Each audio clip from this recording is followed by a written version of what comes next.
Comenzamos con virus de a diferencia de lo que vimos con los respiratorios, que lo tienen relativamente fácil, hacer esta ruta es complicado. O sea, esto lo único que requieres es salir de lo que tú directamente provocaste, que ocasiona inflamación, que llevó a tos o estornudos, donde estés, y llegar a unos casos susceptibles. Y al cabo, pues estás utilizando los sectores muy comunes que se llaman. Es más sencillo. Aquí tienes que tener una historia evolutiva que te permite pasar por lo que es bastante complicado. Es decir, transitar a lo largo de un tracto que está lleno de enzimas. ¿Qué enzimas en particular? ¿Qué pasa si ustedes ponen en su boca, porque tienen muchísima hambre y el profesor o la profesora no les dejan comer en clase? Entonces, sin que se den cuenta, se meten un pedazo de carne en la boca. ¿Qué le va a pasar a ese pedazo de carne? Pues se va a quedar. Ok. O sea, ¿qué le pasaría a la carne? No le pasaría nada. Acabarían ustedes saliendo, corriendo con un asco espantoso porque el pedazo de carne estaría ahí. Eso es hasta que llegue al estómago. Lo que tenemos desde el momento que algo toca nuestra boca son enzimas que van a ayudar a destruir carbohidratos. Eso sí, pónganse ustedes un dulce en la boca y no lo están moviendo porque el profesor se enoja, se va a deshacer el dulce completamente. Y tenemos un poquito, no tanto, enzimas que ayudan a empezar a procesar lípidos, pero no tanto. Y si consideramos que hay virus que tienen una envoltura donde hay glicoproteínas, ¿no? Y que todos los virus, aunque no tengan envoltura, tienen glicoproteínas, pues esas enzimas son problemáticas, ¿no? Entonces tiene que poder resistir eso. Y luego cae aquí, que es un ambiente de un pH bajísimo. Y eso tiene que o no hacerle nada a los viriones o ayudarles en su proceso, es decir, hacer cambios estructurales por ese pH muy bajo. Y si se fijan, es inusual que se mencionen viriones que ocasionan o están asociados a problemas gástricos morales. Es inusual, de la misma forma que es inusual que haya bacterias que ahí estén. De las pocas es el Helicobacter. Tiene una resistencia enorme a ese pH bajo, pero en general la diversidad biológica que tenemos en el estómago pues es baja porque no está tan fácil resistir eso. Y luego estos viriones, si se quedaran nada más aquí en el estómago, suponiendo que pudieran resistir ese pH, ¿cómo le hacen para de ahí llegar a otros? O sea, a diferencia de la tos o el estornudo que hace que vuelvan a salir los viriones, pues tendría que ser provocando vómito. Y la probabilidad de que ese vómito llegue a alguien más, pues tampoco está tan sencillo, ¿no? O sea, sí hay perros que se comen el vómito, pero es su propio vómito. O sea, nunca he visto un perro que se come el vómito, a lo mejor pasa, pero no lo he visto. Pero sería mucho menor la probabilidad. Entonces estos, si quieren salir, tienen que salir en las heces. Y eso implica que de aquí ahora pasa para acá. Y eso tiene un cambio radical, así, en el pH, de haber sido muy bajo, aquí se vuelve alcalino, este pH. Y además tienes un aporte, luego llegando aquí, de sales biliares y de proteasas también. Tuviste algo de proteasas acá, pero sobre todo llegando a la primera parte del intestino delgado. Entonces tus proteínas, pues sí les va a costar mucho trabajo, además de ese cambio, ¿no? En el pH. Y lipasas y un montón de cosas. No es fácil hacer eso. Entonces, vamos a ver las estrategias que siguen estos virus y cómo algunos que tienen esa historia evolutiva pues se quedan en el tracto, salen por las heces y otros entran por esta vía y luego toman una especie como de desviación hacia el hígado. Vamos a ver eso. Empezamos con rotavirus, que les he dicho muchas veces hablando del semestre que es un agente encubierto. ¿Por qué? Porque tiene 3 cápsides concéntricas y va a replicar dentro de las células en 2 de ellas. Solo una se va a degradar por completo y las otras van a quedar infestadas. ¿Cuál es el motivo? Exacto, por su tipo de genoma. Es de clase 3 de Baltimore, es de ARN en cadena doble. Y no tenemos los organismos celulares en ningún momento ARN en cadena doble. Así que avisa por todos lados su presencia. Y por eso pues vemos que ha sido seleccionado esta estrategia de los replico sin que me veas, y por eso es una agente encubierta. Rotavirus, rota quiere decir rueda, por eso. Pues es que con mucha imaginación esto podría parecer una rueda. Estamos en la familia, se mencionó hasta hace poco Rhobinidae, ahora es y se clasifica a rotavirus en 7 grupos. Hay 7 grupos basados en anticuerpos, es decir, 7 serotipos de rotavirus, de los cuales el grupo A es el más común. Acuérdense que cuando digo eso, basado en anticuerpos, es definir grupos con base en los anticuerpos que lo neutralizan. El día más común es este.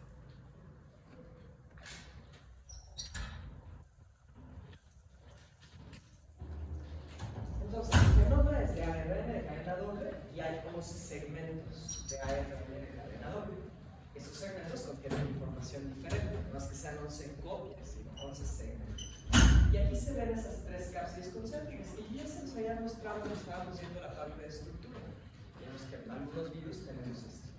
En este caso tenemos la parte interna, que es BP2, en verde tenemos BP6, y luego la capa más externa tiene 2 tipos de capsómeros, BP7 y BP4. Eso es como está conformado, ¿no? Entonces tenemos 3 simetrías icosaédricas, ¿no? La unidad uno encima del otro, y obviamente todas las proteínas están interactuando entre sí. ¿Qué receptores han descrito para rotavirus? El ácido ciálico, ¿no? Igual que el que vimos del rinovirus, pues sí, la misma molécula, ¿sí? Más de un virus puede usarlo, ¿no? No tienen nada que ver evolutivamente el influenza, no el rinovirus influenza, y nada que ver.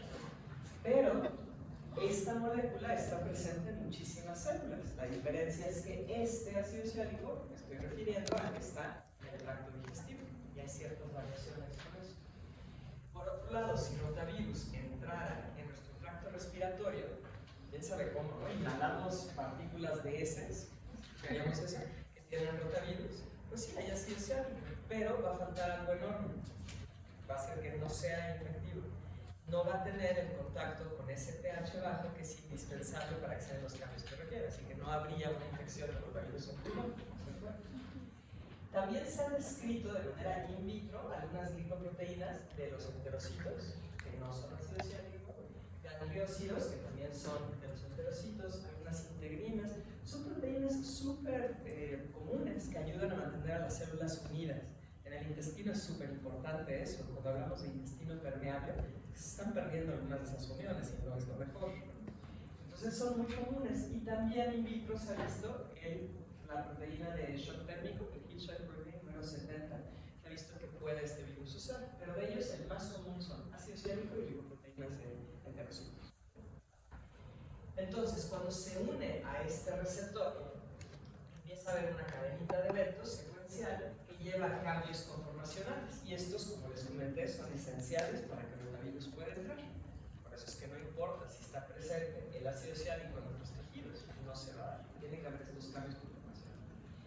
Y entra en células a través de la formación del endosoma, la vía de las características. ¿Esto ocurre en vida real? Pues no sabemos, porque de nuevo todo se ha estudiado en vivo, porque es prácticamente imposible estudiar esto.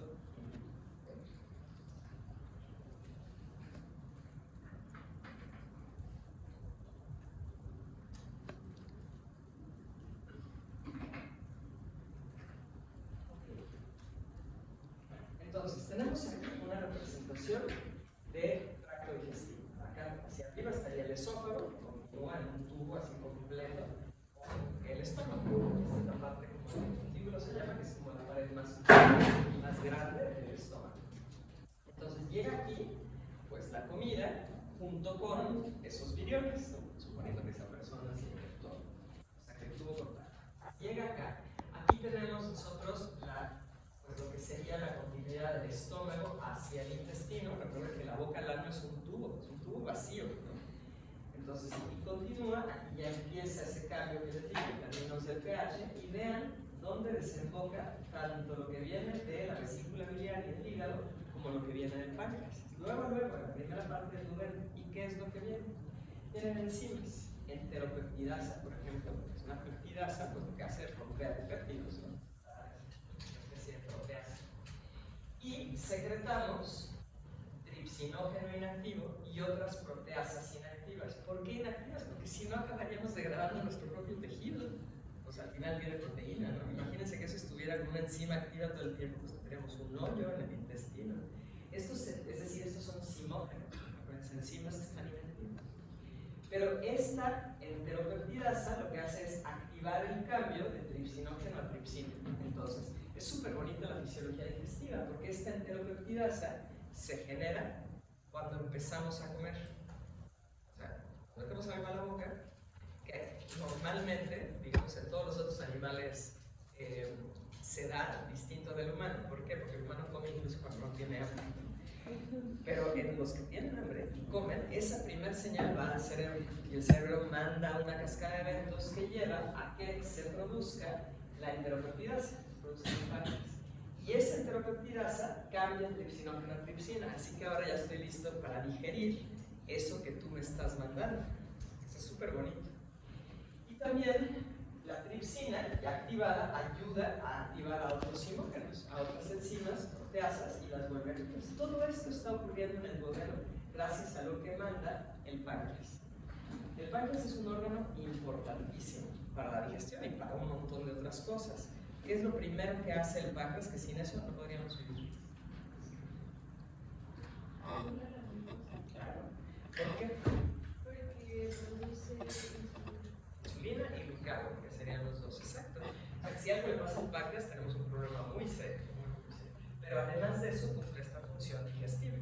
Y por eso, si alguien tiene pancreatitis, por proceso bacteriano, ya lo que sea, te dicen, lo primero que te dicen es bajar la proteína y la grasa, quítalo. Porque carbohidratos sí lo puedes digerir, incluso desde la boca le empiezas a destruir. Pero tú le pones ahí proteínas, por ejemplo, pues no vas a tener esta enteropeptidasa que te ayuda a degradarlo. Entonces te causaría un problema, esa es la razón. Entonces, o sea, en el caso de que hubiera consumo constante de chicles o cosas que normalmente no acaba consumiendo, pues sería una degradación que se están activando los. Sí, o sea, si tú estás comiendo, si tú estás masticando nada más, o sea, generando saliva, es lo que le dicen a veces a la gente que tiene problemas, por ejemplo, de un ducto salival tapado o algo, te dicen mastica, o sea, genera tú la saliva. Ahí no habría ese problema. Pero si tú estás masticando chicle que tenga azúcar, claro, porque la señal al cerebro es, ok, vamos a comer, y entonces empieza a generar enteropeptidasa, y sería más fácil que las personas tuvieran problemas de úlceras intestinales. Entonces, ¿qué pasa con relación al virus que venía? Una vez que llega a esta parte del duodeno, sí, pero no porque el virus se mueva, sino porque el bolo alimenticio pues, lo lleva allá. Estas proteasas que se activaron, incluyendo la tripsina, va a cortar BP4. Voy a regresar un segundo. BP4, la parte roja, lo más externo. Entonces, corta BP4. Y eso es esencial para que el virus esté preparado para entrar en la célula. De nuevo cobra relevancia lo que les decía. No basta solo decir, pues es que esta proteína es receptor de este virus, por lo tanto, con que esté en ese tejido ya va a ser un tejido para el que tenga tropismo. Pues no. Si no se da este proceso, simplemente no. Lo cual genera ahí un concepto interesante. Si de manera hipotética pudiéramos imaginar que los viriones llegaran al intestino no asociados a alimento, sería mucho más difícil para ellos hacer esto, porque no debe de haber tripsina activa. O sea, tiene que ser un alimento y es normalmente lo que ocurre. O sea, nos infectamos por comer cosas que tienen estos viriones. ¿Y por qué tienen estos viriones? Porque están contaminados con aguas residuales.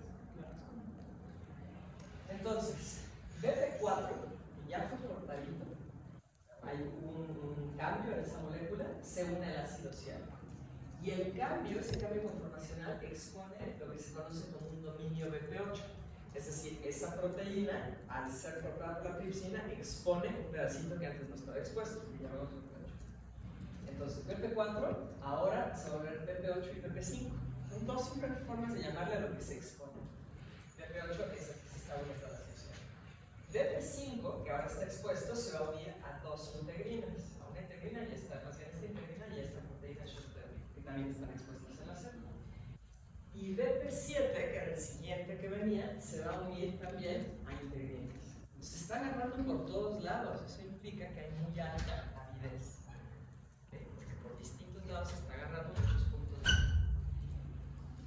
Y les había dicho que había entrada a través de la vía de endosomas por clatrina y también se ha visto que puede entrar por balsas lipídicas, que es otro de los mecanismos por los cuales puede esto.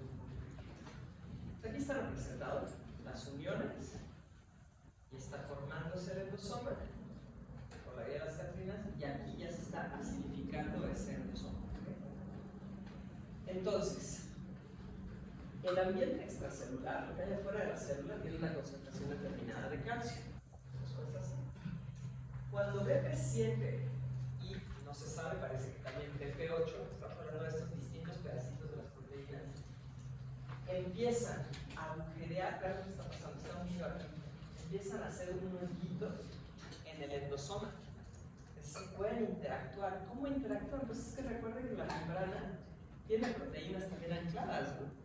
Es decir, aquí se unió a esas integrinas y al ácido ciálico y demás.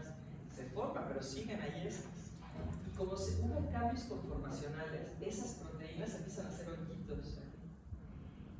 Lo que está acá arriba es extracelular, ¿cierto?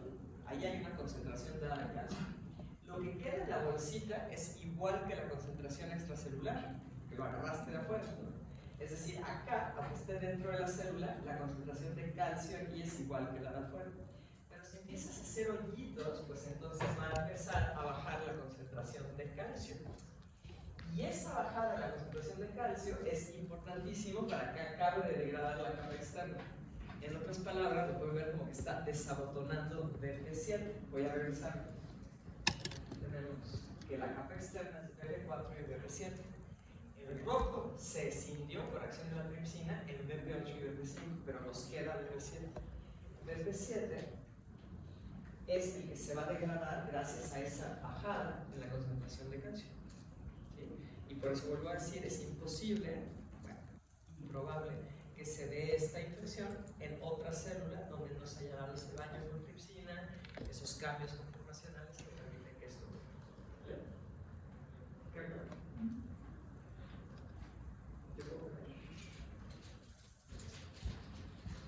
Entonces, de las tres capas que tenía, va a replicar en el citoplasma del número 2. Pero no crean que son dos capas completamente cerradas, herméticamente cerradas, pues si no, ¿cómo le haría? Se hicieron ciertos hoyitos, es decir, las uniones entre esos capsómeros ya quedaron un poco debilitadas. Esto, el que esté dentro de estas dos capas, sirve dos propósitos. Uno, pues para que no te vean. Ya quedamos que lo que no quiere, entre comillas, el video es que se ha detectado su genoma, que es de ARN de cadena doble. Pero también es porque en este ambiente acuoso del citoplasma se vuelve súper difícil que puedas tú separar las dos hebras de ARN. Parece que es una doble cadena. Y es exactamente ese fenómeno que les digo que lo expliqué yo para que habláramos de los alveolos, pero aplica igual aquí. ¿Cómo separas una bolsa de esas bolsas donde pones la verdura en el súper? ¿No? A veces no puedes, de verdad. Ahora, mójenla, pues peor aún. A menos de que la mojes con algo que tenga jabón, no la puedes separar. Entonces, dentro de su cápside, de sus dos cápsides concéntricas que todavía le quedan, no tiene el mismo ambiente exactamente que el citoplasma. Y entonces necesita este tipo de genoma ser separado. ¿Cómo le harías para poder hacer un transcrito de ARN teniendo tú un genoma de doble de ARN? ¿Cómo le haces? Necesitas que esto se separe. Tienes que desnaturalizar la molécula. Y eso en un ambiente acuoso es bien complicado. Eso también es lo que ayuda a estos viriones el replicar en dos de las cápsulas. ¿Sí? Okay. Ahora, nosotros no tenemos ARN cadena doble, por lo tanto, no hay forma de ayudarle en ese sentido. Y tampoco tenemos ARN polimerasa que lea ARN. Ya habíamos quedado que los virus que tienen un genoma de ARN, si no son de clase 4 evativo, forzosamente tienen que haber empaquetado su polimerasa. ¿Se acuerdan de eso? Este es lo mismo, porque a partir de esta doble cadena no tienes forma de generar tu transcrito, no puedes. Entonces tú tienes, o sea, no puedes en la célula, pues, tú tienes que tener tu RNA polimerasa empaquetado. Y lo tienes dentro de la cápsula. Entonces la usan y con eso transcriben el ARN mensajero. Van a generar un ARN mensajero, pero está dentro de la cápsula, no está expuesto. Y este ARN mensajero va a salir a través de esos pequeños espacios que les dije que contienen su cápside, sus dos cápsides, que quedó inestable. Entonces sale al citoplasma y estos huecos generan BB6 y BB2, son las dos capas. Y estos, pues ya son ARN mensajero. Ahí ya no hay mucho pierde. ARN mensajero que está en el citoplasma, que es llevado a los ribosomas, que va a generar cadenitas de aminoácidos, y estos tienen señales de localización que se acercan de nuevo al citoplasma. ¿De acuerdo? Entonces, a partir de ahí, de generar esto, pues ya no tiene mucho chiste. Entonces, se generan esas cápsidas y al mismo tiempo se está generando copias del genoma. ¿Cómo? Pues porque ya lo separaste y porque tienes tu polimerasa. Polimerasa va a hacer copias complementarias de esta hebra y copias complementarias de esta hebra. Entonces, por un lado estás generando las proteínas que están acumulando en el citoplasma, por el otro estás haciendo un montón de copias. Y luego se va a dar el ensamblaje. Finalmente, se va a empezar a degradar la membrana plasmática. Este no es un virus envuelto, pero degrada la membrana plasmática para poderse liberar. Es decir, no es a nivel de una explosión lítica, pero sí la va degradando. Entonces la célula queda muerta o profunda. Es decir, es mucho más lento esta degradación. ¿Qué tan lento? Digo, ¿qué tanto daño causa? Esto que tengo aquí es microscopía normal. Y esto es microscopía electrónica. Lo que están viendo acá arriba es la luz del intestino. Estas son células intestinales, columnares, no se alcanza a ver a esta resolución, pero aquí hay unos vellitos, es decir, son células ciliadas, núcleos grandes, y aquí hacia abajo, pues serían las siguientes capas, o sea, entre más bajo, más me estoy alejando del lumen, ¿verdad? Entonces, esto de acá sería el equivalente aquí, está súper organizado, nada más que aquí tengo una resolución, microscopía electrónica, está organizadito.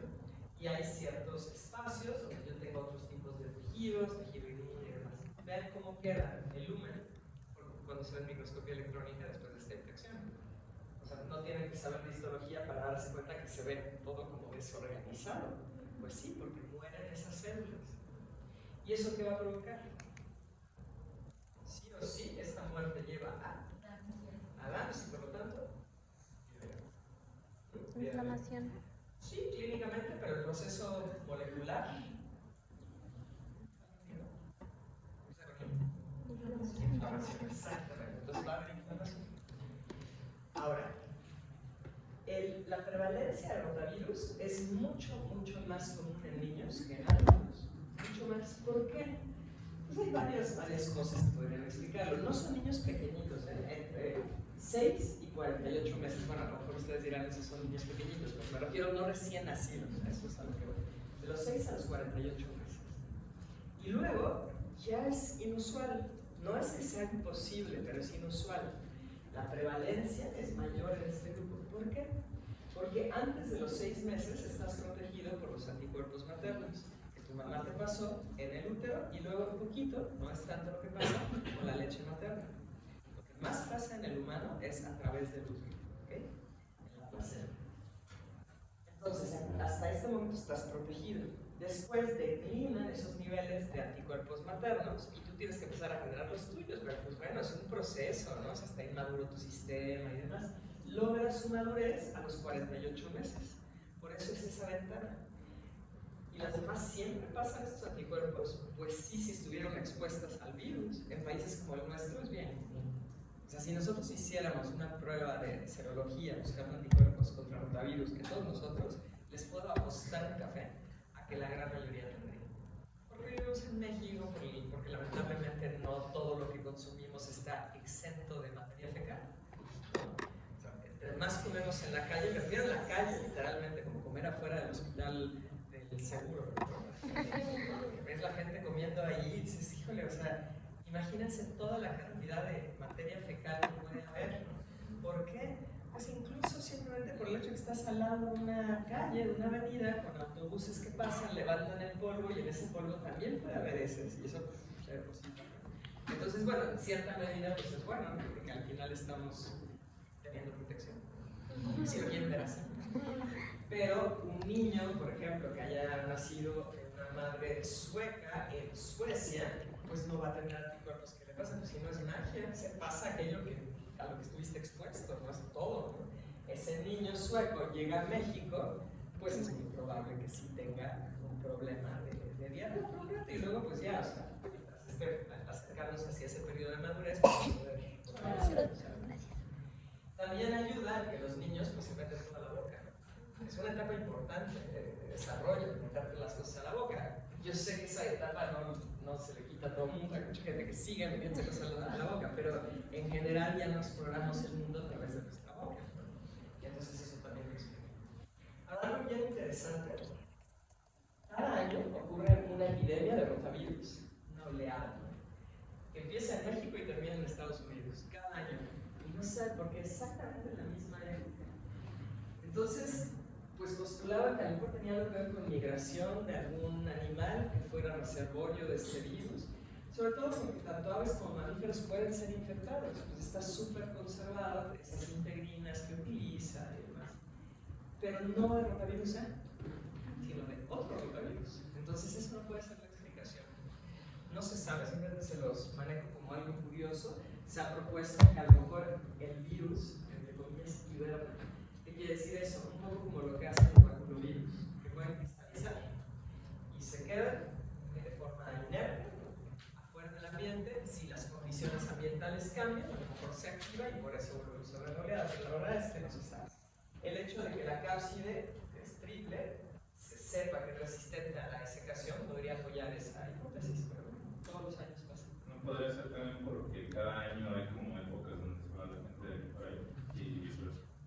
Podría ser, aunque la migración es bastante constante. O sea, no sé si existe una migración solo en una época. Entonces, por ejemplo, en diciembre se vienen todos la mayoría de por acá. Ah, pero de vacaciones, eso. Ajá. En diciembre se vienen. Podría ser. O sea, esto ocurre a finales de septiembre e inicios de octubre. Esta oleada. No sé, a mí solo me llama la atención, ¿no? ¿Por qué ocurre de esa manera? Pues si van para allá, muchas personas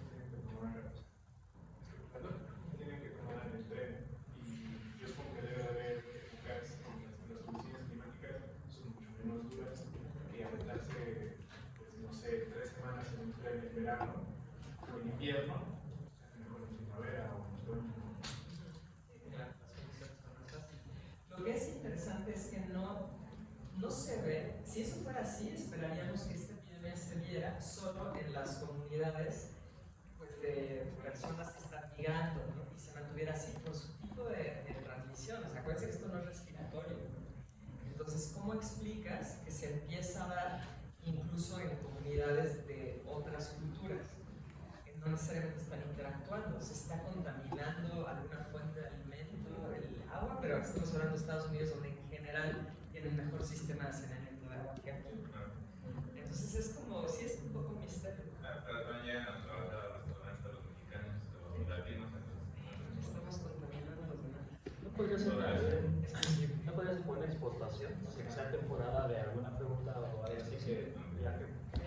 O sea, en teoría, Estados Unidos nos tiene vigiladísimos con lupa de la verdura y la fruta que mandamos. Y es súper gacho porque lo que se manda allá sí suele estar con cero coliformes. Y lo que nos quedamos acá, bueno, si ustedes hacen un cultivo y lo siembran, les van a crecer ahí enterobacterias al por mayor. Pero podría ser algo que se está viendo, ¿no? Sin que se lo detecte. Pero aún así, o sea, muchos de los cultivos que se crean allá que son manejados por una latinoamericana. Que está súper feo, ¿no? Porque implicaría que nos falta algo de higiene básica. Ustedes aquí están en la gloria porque al menos he visto que en los baños hay jabón. En el aeropuerto ni siquiera. O sea, es el colmo, ¿no? Todo el escándalo que hacen con la pandemia, que el cubrebocas, todo, y no tienen ni jabón en los baños, ¿no? Creo que ese es el semestre que más amoníaco de la vida. O sea, Pues Sí, sí, yo acá sí. en los lavabos de las niñas y ya me lo propuse. Que no había lavabo. Sí, lavabo. Yo siempre he visto lavabos. ¿En el de allá? Sí. Sí, al lado de había uno, pero los otros dos no funcionaban. Ah, o sea, no es que no estuviera físicamente lavabo. No estaba funcionando. Pues sí, o sea, hay mucha hipocresía en eso. Yo me lo paso en el Qué bueno que hay jabón y papel, pero pues eso tendría que ser como lo básico en una universidad. Ok. Entonces, la patogenia. Esa muerte celular genera daños, sí o sí. Y eso, sí o sí, genera inflamación. Y se ve una inflamación bastante severa del intestino. Una inflamación intestinal la conocemos como enteritis. Gastroenteritis sería inflamación de intestino y estómago al mismo tiempo. Y el problema de tener enteritis es que va a ocasionar diarrea. ¿Por qué? Porque vieron ustedes, ahorita les vuelvo a poner esto, vieron ustedes esta imagen. Para que nuestro intestino haga su función, esto tiene que tener una buena integridad. ¿Cuál es la función del intestino? Absorber. ¿Absorber qué? En la parte principal, o sea, inicial, en el modelo, sí. Conforme más nos vamos acercando hacia la parte final, la parte distal es absorber agua. El agua es preciada, ¿no? O sea, es como reutiliza, vuelve, bueno, el 70% de nuestro cuerpo es agua, entonces vuelve a jalar. Si esto está así, ya no puede hacer esa función. Si está arriba en el duodeno, ni de nutrientes, ¿no? Absorción. Y aquí, pues de agua. Por lo tanto, las heces se vuelven acuosas. Esa es la razón de la diarrea. O sea, entender una diarrea es, no, bueno, pues es que algo le está pasando a la parte posterior del intestino, lo más distal, digamos, ¿no? La parte del recto, la parte del colon, que no me está permitiendo absorber agua. Por lo tanto, sale una cosa. Eso es como muy lógico eso. Entonces, si yo tengo diarrea por una enteritis severa, no hablo de una diarrea pasajera porque me estresé muchísimo y tengo un intestino reactivo y usted una diarrea ya está, no, hablo de diarrea frágil, ¿no? Pues entonces va a haber deshidratación. Es muy lógico, pierdo agua, me voy a deshidratar. Y la deshidratación mata, cosa que me parece tristísimo. Si pensamos nosotros en las epidemias que se dieron, por ejemplo, en el siglo XIX en Inglaterra y otras partes de Europa, de cólera, fueron muy sonadas, tremendo, murió muchísima gente. Pues podemos decir, pues sí, o sea, a duras penas entendían que podían existir las bacterias, ¿no? Pues que iban a estar pensando que cólera era provocada por una bacteria y que necesitaba estar, y se moría la gente, y era una muerte horrible, porque mueres de deshidratación.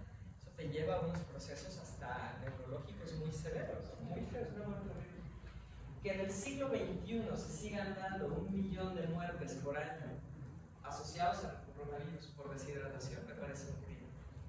Porque esto es muy fácil de solventar. Necesitas rehidratar. Claro, no te sirve de mucho dar una hidratación oral, porque otra de las cosas que va a pasar es vómito. Mientras no hubiera vómito, sí, tú puedes darle sueñito a la persona que está con diarrea, pero si hay vómito, pues no, porque vas a sacarlo y te explico por qué hay vómito. Entonces, suero. Darle un suero endovenoso, ¿cuánto te cuesta eso? Muy barato. Un equipo de veloclisis, que se llaman, es muy barato. ¿Por qué sigue pasando esto? Pues porque ocurre en países que son considerados de tercera. Y esa es la realidad, es como es. Si estas muertes se dieran en el primer mundo, por esto habría un escándalo. Pero como ocurre en Haití, en Guatemala, en El Salvador, en Honduras, en las partes pobres de México, pues no es algo muy sencillo de tratar. ¿Qué otras cosas van a ocurrir? Va a haber fiebre. ¿Pero por qué? Si al final el ARN de doble cadena está escondido, ¿cierto? No se está desencadenando la fiebre por esa vía de producción de interferón, pero hubo danos. Y al haber danos, va a haber inflamación. No es una fiebre de 40 grados, pero sí hay fiebre. Diarrea, más importante, y va a haber vómito, y no se entendía el por qué. Esta diarrea es por la mortalidad directa de los enterocitos, eso es un hecho. Pero ¿esto por qué? Si no está en estómago. Cuando hay algo en estómago que está generando un daño ahí, ya sea una toxina o algo de mecánico, o muerte de las células, tú vomitas. Pero no estaba el virus ahí. Entonces dijeron, ¿por qué será? ¿Habrá una toxina que está afectando a nivel del sistema nervioso? Y resulta que sí. Está un gen que produce una proteína, la NSP4, así se llama, que activa a este canal.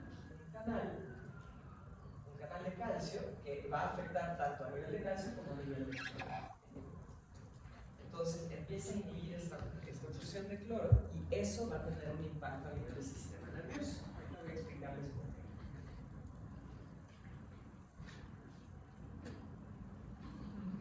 ¿Quién es el cual Pues es la proteína que genera el gen y le pusieron el mismo nombre. Nada más que normalmente cuando te refieres al nombre del gen lo pones en minúsculo. y la proteína en mayúscula. Entonces, el acto del vómito es toda una ciencia, ¿eh? Digo, yo supongo que a nadie aquí le gusta vomitar, es espantoso, es como ir contra natura, ¿no? Digamos, es como todo va al revés. Pero ¿cómo se da? Bueno, resulta que pasan muchas cosas para que eso ocurra. Cuando vamos a vomitar, anatómicamente, físicamente, pasa el que el paladar suave se hace hacia arriba, la parte de atrás se hace hacia arriba. Y por eso, si ustedes meten su dedo y se tocan el paladar, sienten la arcada. Está muy conservado eso en nuestro sistema. Se cierra la glotis es lo que se mueve cuando degluten, ¿no? Eso que sienten aquí, como un cartílago que cambia, esa es la glotis, se cierra. ¿Por qué? Para que no se les vaya el vómito a los pulmones. Nos está protegiendo el sistema, ¿no? Luego, el píloro, que es la primera parte, la unión entre esófago y estómago, que tenemos ahí una válvula. Hay personas que no les cierra bien y por eso después de cenar se acuestan y sienten que mueren porque se les regresa todo el ácido, no está cerrando bien su píloro. Pues se relaja, se abre. Pues claro, pues si no, imagínate cómo le haces para que salga lo que está del estómago. Normalmente está ahí una frontera, se relaja. El estómago, que tiene fibras musculares, no músculo que a conciencia vamos a decir como un brazo o eso, no, esto es músculo liso, es involuntario, se exprime, el estómago se exprime mecánicamente, guiado por el sistema nervioso. Ahorita veremos cómo es eso. Por otro lado, en el intestino cesan los momentos peristálticos, cosa que agradezco enormemente, porque si no, durante el vómito saldría por arriba y por abajo. Entonces, quédate quieto un ratito. Se detiene la respiración. Mientras vomitan no están respirando. Y por eso terminan y sienten, híjole, no tengo aire. Pues no, porque justo lo que quieres es evitar cualquier posibilidad de que esta glotis se vuelva a abrir y para respirar tiene que estar abierto, entonces dejas de respirar. Hay presión abdominal, no solo el estómago hace esto, sino el abdomen se contrae también para ayudar. Todo esto se da por señales somatomotoras, quiere decir, está habiendo una inervación de estos órganos que no podemos nosotros mover a conciencia. O sea, esa parte motora no es a conciencia, no es algo que ustedes estén queriendo hacer. Y que involucra también al diafragma y algunos músculos abdominales. Todo está controlado por el centro del vómito, así se conoce. Está involucrando al hipotálamo, al cerebelo, al laberinto, es una zona del cerebro, y algo que se conoce como área postrema. Y que lamentablemente está este centro físico del vómito al ladito del centro que controla la tos. Y por eso, algo les ha pasado, a veces tienen tos muy persistente y de repente sienten, ¡ay, voy a vomitar! ¿Es qué pasó? Pues estimulaste el que está al ladito, que es el centro del vómito, y echaste a andar todo esto. Esa es la razón. Entonces, si entendemos esto, decimos, ¿cómo le hace el virus para que está aquí en el intestino para desencadenar eso? ¿Y le sirve de algo al virus? No le sirve absolutamente de nada, desde el punto de vista de su transmisión, que tú vomites o no, da enteramente igual, ¿no? El asunto es que esa proteína, el MSP4, funciona a nivel de la inervación que está aquí a nivel de intestino, viaja la señal al centro del vómito y le activa a todos. Y es un ups evolutivo.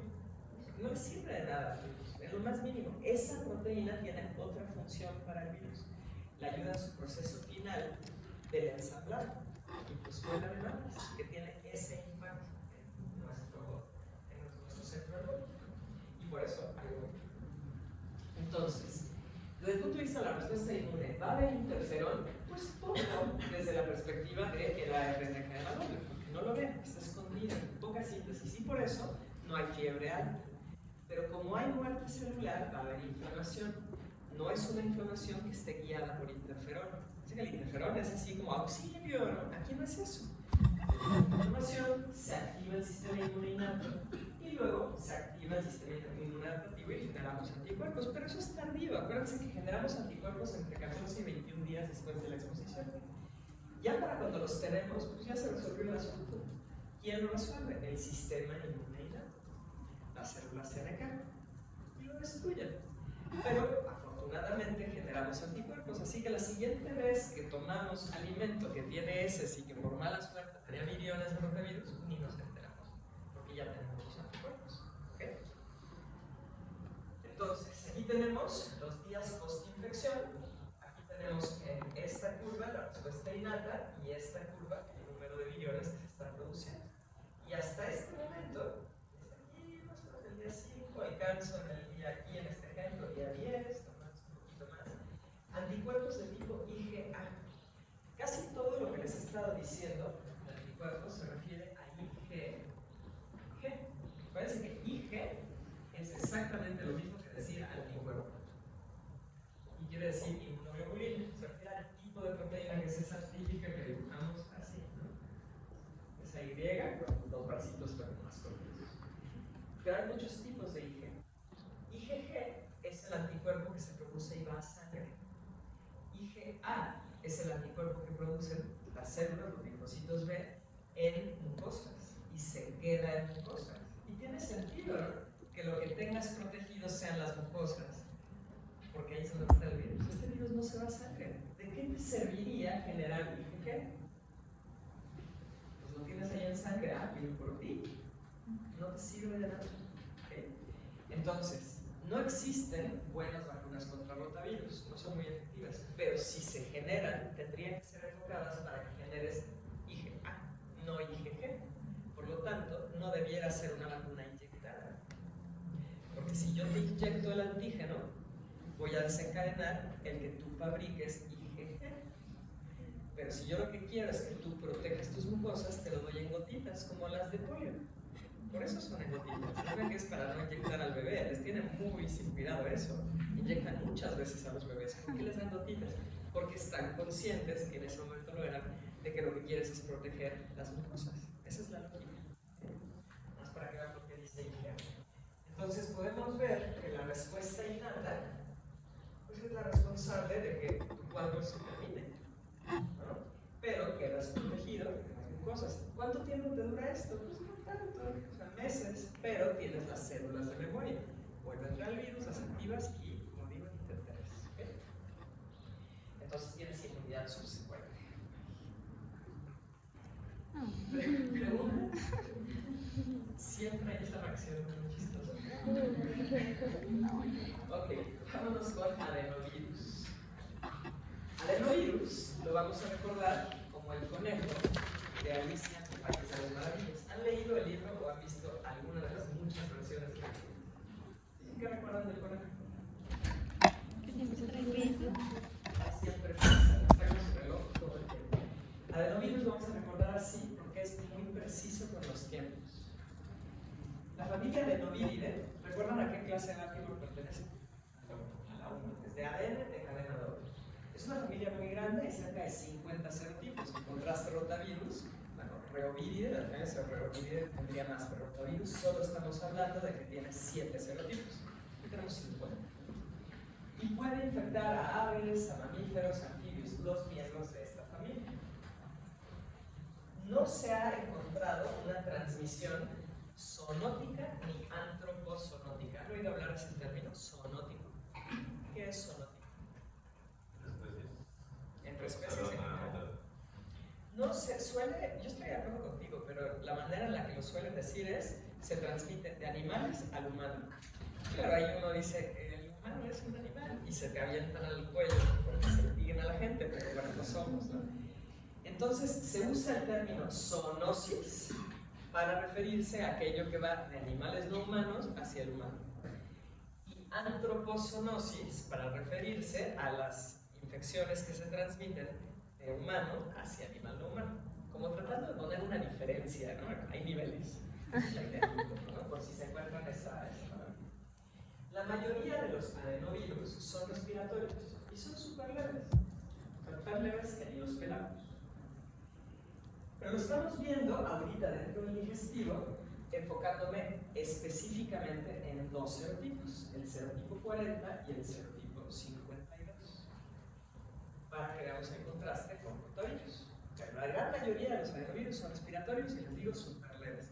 Y hay otro que es el serotipo 41, que ahorita ha estado un poco de moda. ¿Por qué? Dos motivos. Uno, porque en los últimos más o menos 8 años se encontró que está asociado con obesidad. Ese adenovirus, el 41. Imagínense, todo lo que tiene que ver con obesidad es una mina de oro para las farmacéuticas. Todo. Entonces ha recibido mucha atención, pero también estuvo esto en las noticias porque se empezaron a dar el año pasado, me parece que fue, incluso aquí en México, pero empezó en Inglaterra, unos casos de hepatitis muy severa en niños pequeños que acabaron hospitalizados, a lo mejor les suena. Y luego aquí en México empezaron a decir, ay, hay casos, hay casos.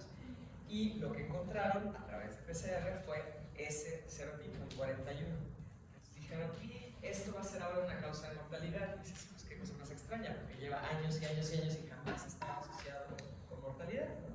Y así como empezó esa noticia, se cayó, pero por eso estuvo eso en la mira de la gente, ¿no? Ahorita nos vamos a enfocar en el serotipo 42 y 40 y 52, aunque mucho de lo que voy a decir en cuanto a la estructura y todo sería aplicable a todos los de la familia. Entonces, ADN cadena doble, lineal, y codifica para 30 proteínas. Tiene muchos genes extras. ¿Extras para qué? Pues para el conejo de Alicia en el País de las Maravillas, para regular los tiempos de expresión. A diferencia de rotavirus, tiene una sola cápside. Semejante a rotavirus, es icosaédrico. Y tiene estas fibras que protruyen, que son proteínas y que son los antirreceptores. Es decir, estas fibras son las que van a hacer clic con el receptor. No es envuelto, eso es igual que rotavirus. Y de nuevo, si vemos esta imagen en microscopía electrónica, no habría forma que dijéramos que eso es un endosoma. Sería imposible porque exosoma, porque no tiene envoltura, no tiene membrana, y porque no se ha visto ningún exosoma que tenga estas fibras protruyentes.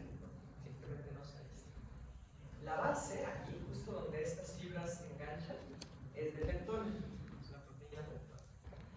Y esta pentona juega un papel después de la unión inicial para que pueda el virus entrar a través de la vía de los endosomas.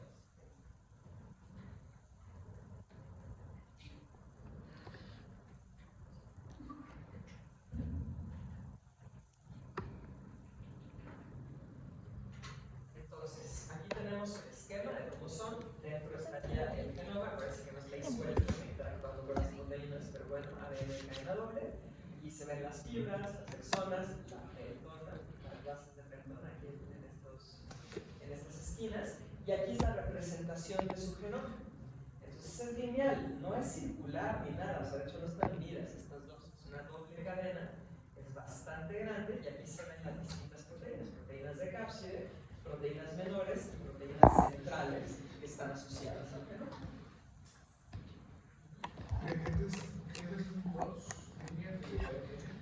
Sí, o sea, no dos líneas como dos segmentos individuales, sino complementarios. Como el nuestro. Entonces, aquí tenemos representado su ciclo de replicación. Todo esto que dije ahorita aplica para todos los adenovirus, todos, incluyendo el adenovirus 5. Y también incluyendo el adenovirus de chimpancé, Oxford número 1. ¿Eso les suena?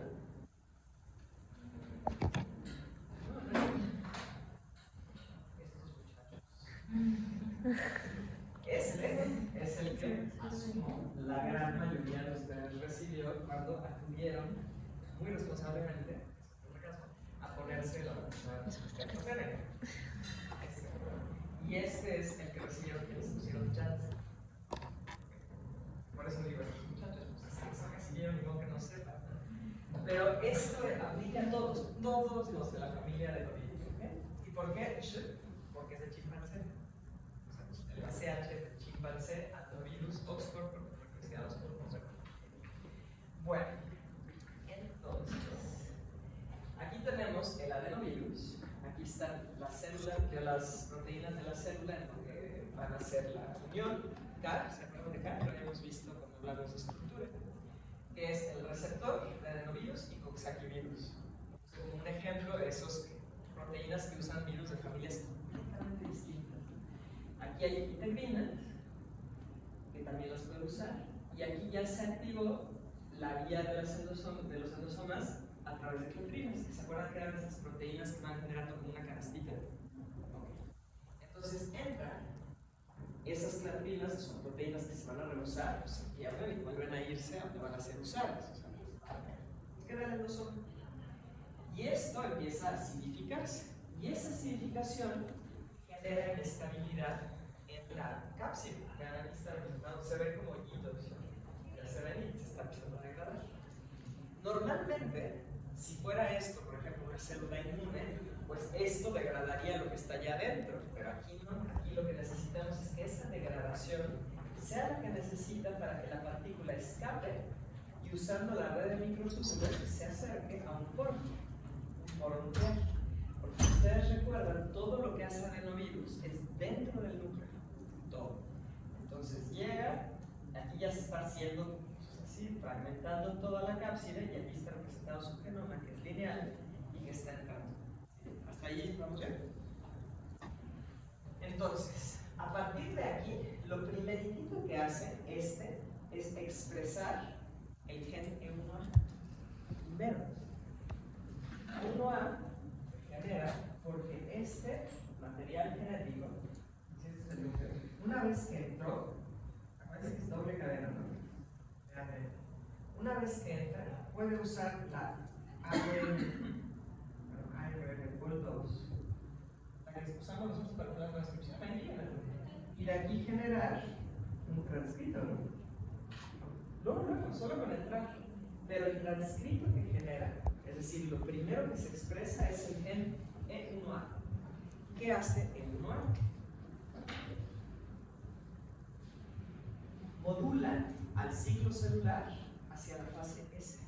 ¿Se acuerdan de que hablamos de permisividad?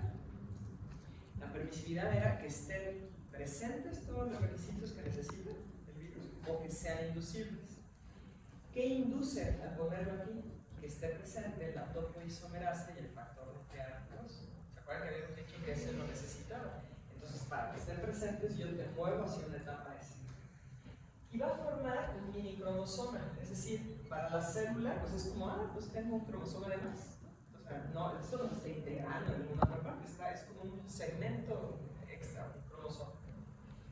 Eso ocurre de manera inmediata, por eso tiene el de early, lo primero que pasa, inmediato.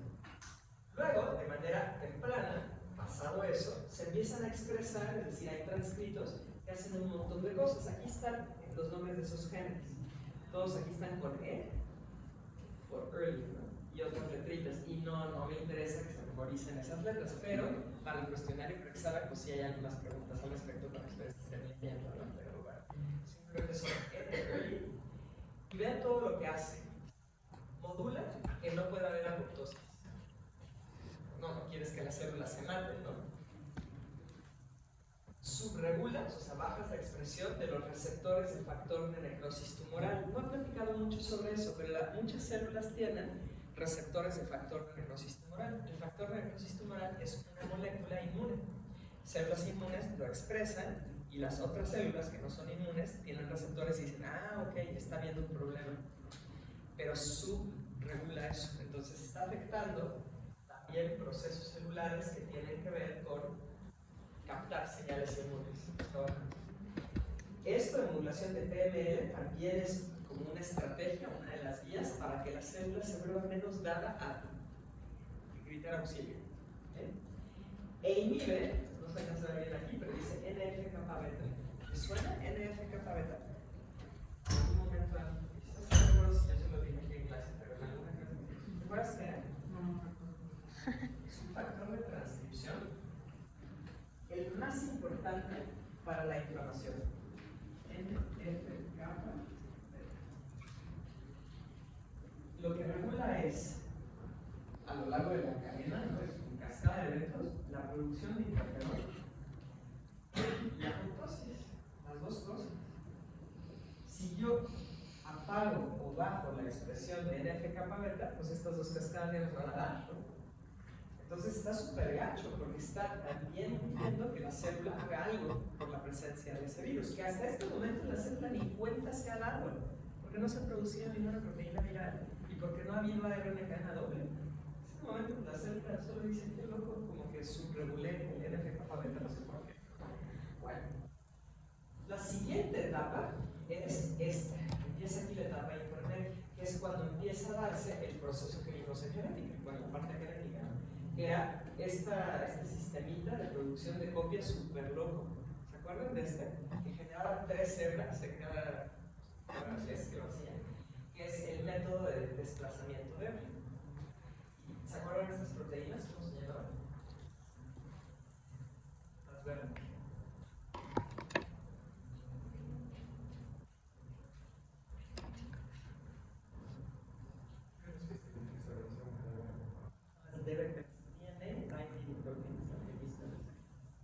Aquí se está dando todo ese proceso que vimos. Entonces, durante la etapa intermedia eso está pasando y una cosa más, se empieza a inhibir al MHC. Ahorita veremos qué pasa con eso. Luego, pues se está dando la producción de las proteínas de la cápside, ¿no? Para poder ensamblar. Se va a ensamblar esta nucleocápside dentro del núcleo, es decir, las proteínas regresan al núcleo, tienen esas señales de localización nuclear y se están ensamblando, no una copia como está aquí, hay muchos videos. Y ya para esta etapa tardía, cuando se está ensamblando, además apaga por completo, gracias a una proteína que no tiene nombre, que se llama 100, y es que produce la proteína 100K. ¿Por qué? Porque tiene 100 kilodaltons. Es grande, pero no tiene nombre. Apaga por completo la habilidad de la célula de hacer una traducción. Ya no puedes hacer proteínas. ¿Okay? Y luego, lisa la célula. Entonces, lo último, bueno, ya está ensamblado, genera una proteína que no sabes cuál es, pero creo que es la ATP, que lisa la célula. Y luego llamarla. Eso sería el ciclo ahora. Van a decir, yo me inyecté con AstraZeneca y no me pasó eso. No, porque ese virión que se utiliza está genéticamente modificado. ¿Qué le quitan? Algunos de estos, el G3, por ejemplo, estos se los quitan. ¿Por qué creen que le quitaron al virión el G3?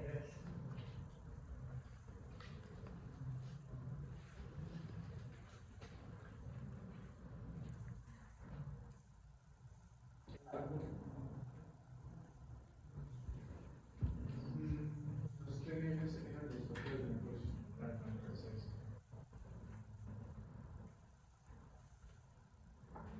¿Cuál es la finalidad de una? El generar inmunidad. Si tú permites que el virus haga lo que hace normalmente, que es reducir las posibilidades de que la célula avise, pues valiente vacuna. Lo que quieres es llamar la atención, ¿no? Entonces, el adenovirus le quitan esto. Y ahí también quitarle esto. Entonces, es un virus deficiente en replicación. Lo único que quieres es usarlo como un vector para que al final exprese la proteína spike. Eso es en esencia lo que quieres. Pero no le quitaron todos los otros genes, entonces también estás expresando las proteínas de adenovirus. Y por eso, por ejemplo, ¿conocen a alguien que se haya puesto la Sputnik? ¿Nadie? La Sputnik tenía adenovirus 5 en la primera dosis, adenovirus 26 en la segunda dosis. Porque como no estás inhibiendo que el virión adenovirus produzca proteínas, pues para cuando tú pones la otra tienes inmunidad contra ese, ¿no? Entonces no te sirve de nada. Por eso hacían ese cambio. Pero solo con la Sputnik, no sé por qué. Solo con la Sputnik. ¿Sí queda claro eso? ¿Y con la Pfizer? Es que Pfizer no es una tecnología basada en virus. Pfizer es únicamente ARN mensajero sintético modificado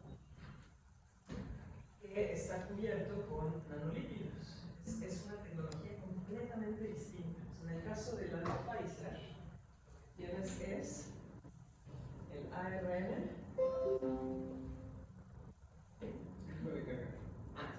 El ARN mensajero sintético tiene unos metil pseudoviridina. ¿Qué quiere decir eso? Pues que tu secuencia de ARN, que mide más o menos 4.000, creo que 800, no estoy seguro, bases, cada vez que hubieras encontrado tú una uridina, que es el nucleósido, ¿no? Todavía no es nucleótido, en lugar de uridina le pones 1-metilpseudouridina. Todo, a lo largo de todo esto, siempre que hay una va a ser eso otro. ¿Por qué? Porque se vuelve mucho más estable, no se degrada muy fácilmente. Entonces, estas moléculas, que son más o menos en un vial de Pfizer, este número de moléculas, están rodeadas de nanopartículas lipídicas. Son 3 tipos de lípidos distintos. ¿Para qué? Porque si yo te inyecto las moléculas de ARN nada más, van a ser degradadas. Tenemos un montón de enzimas y cosas. Adiós antes de que entre en la célula. Y además no entraría fácil en la célula. ¿Cómo le hace ARN nada más para entrar en una célula? Lo que yo hago es generar una cubierta lipídica que sea compatible con la membrana celular, de manera que simplemente al llegar a la célula se fusione y deja aquí libre el ARN. ¿Cuánto? Pues en teoría, claro, eso sería en toda la dosis, ¿no? Entonces en cada célula no va a haber esta cantidad, sino pues se distribuye en las distintas células. Entonces este ARN, este núcleo, ¿qué es lo que hace? Pues se va a los ribosomas y empieza a generar la proteína spike, que tiene señales transmembranales. Entonces tus células expresan aquí spike. Y spike, ¿estás de acuerdo que es una proteína ajena, no?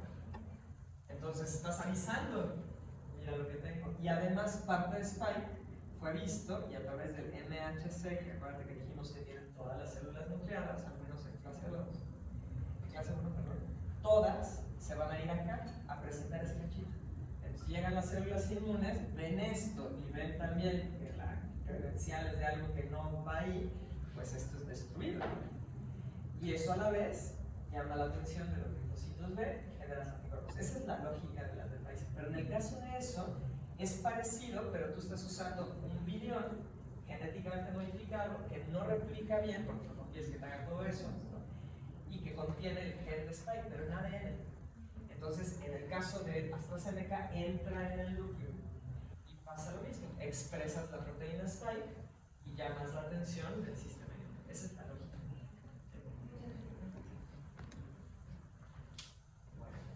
Entonces,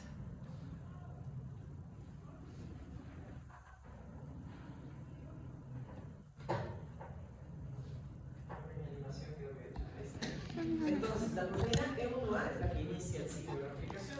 Por eso es una de las proteínas que cuando los van a usar como vectores, pues le quitan, hay una lesión. Pero viriones normales, así que no vamos a medir la mano, pues esta es la que inicia el ciclo de replicación y empieza a apagar la síntesis por parte de la célula. Y luego están estas que también son membranas, vean, early 1B55 kilodaltons y E4 macrolectura 6. Estas lo que hacen es evitar que la célula pueda sacar sus transcritos. Súper gacho. O sea, la célula tiene transcritos, sí, pero si no los sacas es como si no los tuvieras, ¿no? El transcrito tiene que ir a los ribosomas, pues no dejo que lo saques. Entonces la célula está ya teniendo problemas para hacer su trabajo. En el caso ahí sería Sí, tienes toda la razón. Mira, me acordé de Catera.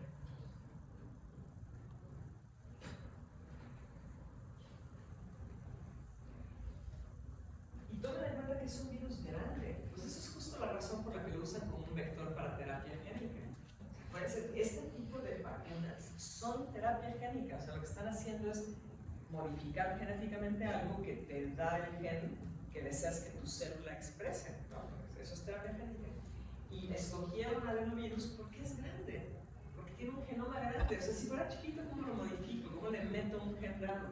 Entonces, como es grande, cada cápside requiere más de 1600 subunidades proteicas. Más de 1600. Implica que este adenovirus va a tener que quedarse mucho tiempo dentro de la célula que está infectando. Cuando hablábamos de rinovirus, por ejemplo, pues es un virión pequeño y es rápido lo que hacen. Aquí es un virión grande que necesita muchas proteínas. Entonces las probabilidades de que en algún momento la célula dé aviso de que aquí está pasando algo raro son altas. Y por lo tanto ha habido mucha presión evolutiva para que el adenovirus pueda hacer cosas contra las respuestas de alerta de la célula. ¿Sí? ¿Sí se está entendiendo?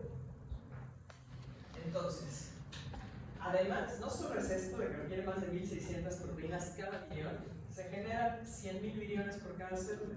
Es un montón. Esto, claro, se sabe a partir de estudios in vitro. Les puedo asegurar que eso sea en un organismo, pero es una capacidad muy alta de producción de viriones. Como tarda tanto, pues claro, están vulnerables a las respuestas inmunes. Claro. Si tu estrategia es no quiero que me vean, no seas adenovirus. Y eso explica que una cuarta parte de su genoma son genes que tienen que ver con respuestas de contraataque. ¿Contraataque de qué? Pues contra el sistema inmune.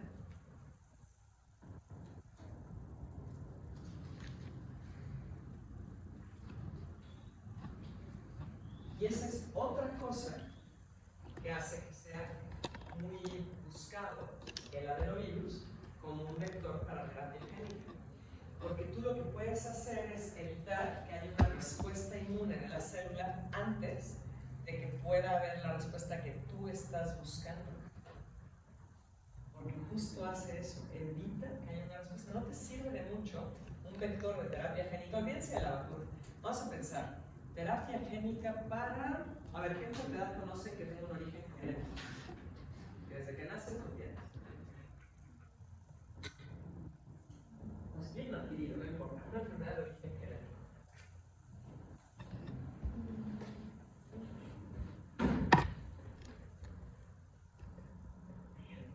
Un ejemplo de tener la hemofilia, exacto, ¿no? O sea, los monarcas que se la pasaban apareándose entre sí para no perder la sangre real, pues acabaron seleccionando, ¿no? Que pasaran estos polimorfismos y se quedaran en su población, en su grupo. La hemofilia.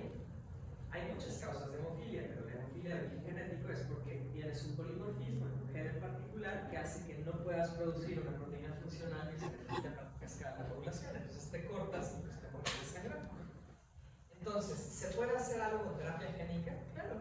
Si yo conozco cuál es el gen que tiene esa mutación y conozco la variante correcta de ese gen, yo te puedo dar a través de un vector el gen. Y además, este vector entra al núcleo, es lo que quiero. Entonces, entra al núcleo y ese gen, que es la parte correcta, va a producir la proteína correcta. Pero yo no quiero que tú generes una respuesta inmune contra el virus. Si no, te voy a tener que estar inyectando a cada rato y no me va a servir después de un rato porque vas a tener anticuerpos.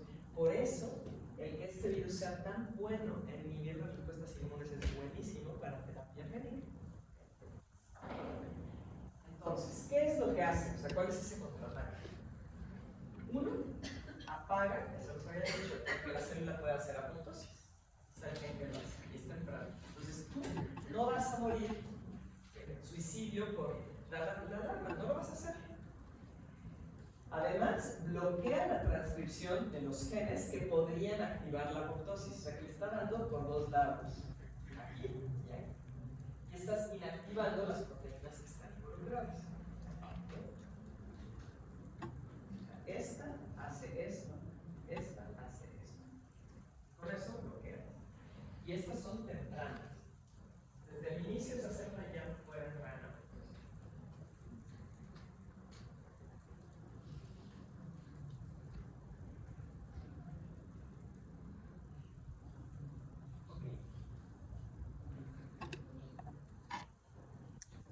Ahora, la salida de la célula para generar 100.000 viriones, imagínense lo lento que sería si estuviera saliendo de a poquito, ¿no?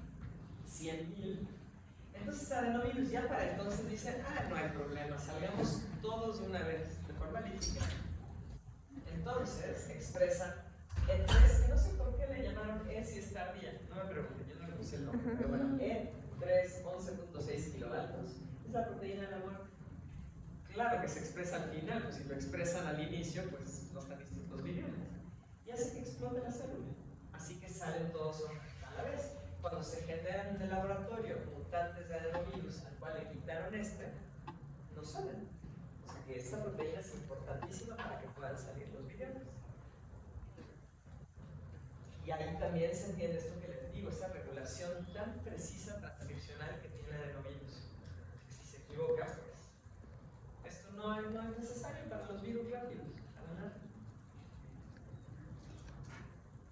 Entonces, a este nivel, pues sí, claro que va a haber una interacción con el sistema inmune, porque ya explotó, sabemos que va a haber inflamación.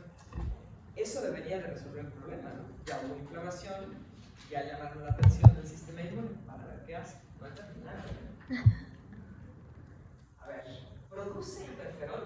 Vamos a verlo de manera lógica. Es de ADN de cadena doble, no tiene el problema que tiene rotavirus, que su genoma es productor, es inductor de interferón. Pero cuando se hace la transcripción del ARN mensajero viral, sí llega a haber traslate de las regiones codificantes. Además que los virus tienen muchas estrategias para que a partir de su genoma puedan producir muchísimas proteínas.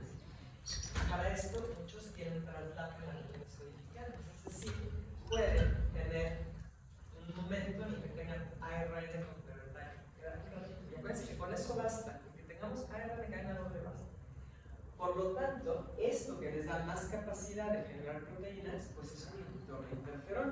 ¿Okay? Entonces sí habría esta posibilidad de interferón. Aquí se ven esos traslates, ¿no? Por ejemplo, aquí y aquí, de ambas hebras pueden generar transcritos y eso implica que aquí y aquí son codificantes complementarios. Aquí también hay un cachito, aquí también hay un cachito. Sí genera esas cadenas dobles de ARN.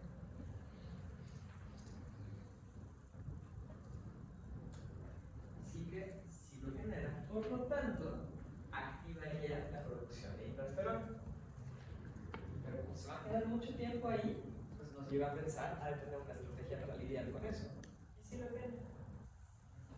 Normalmente la alerta de interferón se haría a través de esta vía que ya les mencionaba varias veces, la vía PKC, que echaba a andar toda esta cascada de eventos hasta que al final producimos interferón. Bueno, pero recuerden que adenovirus desde que entra apaga la síntesis proteica con el GN1A. No contento con haber hecho eso, produce moléculas de ARN que son señuelo. Es un gacho. ¿Qué es esto? Adenovirus produce moléculas de ARN de cadena doble. Ah, ¿tú quieres dar la alerta porque encontraste ARN de cadena doble? Va, ahí te van mis moléculas que se llaman RAARN. Se une, a esto se le une PKC, una proteína sinasa, que sería la que activaría todo ese proceso. Pero en lugar de poder activarlo, se le queda pegado y lo inutiliza. ¿Okay? Si fue otra vía por las cuales no se puede dar alerta de interferón.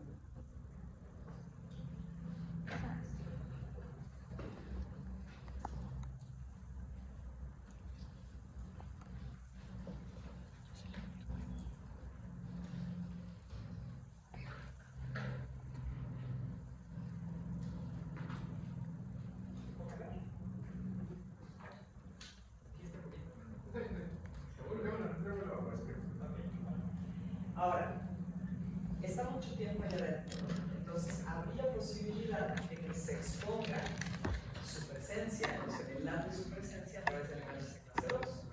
Porque si está adentro produciendo 1600 proteínas para cada millón y se generan 100.000 props, pues aquí, acuérdense que tenemos los ribosomas y está el aparato de Golgi, que nunca sé cómo dibujarlo. ¿Cómo dibujan ustedes el aparato de Golgi?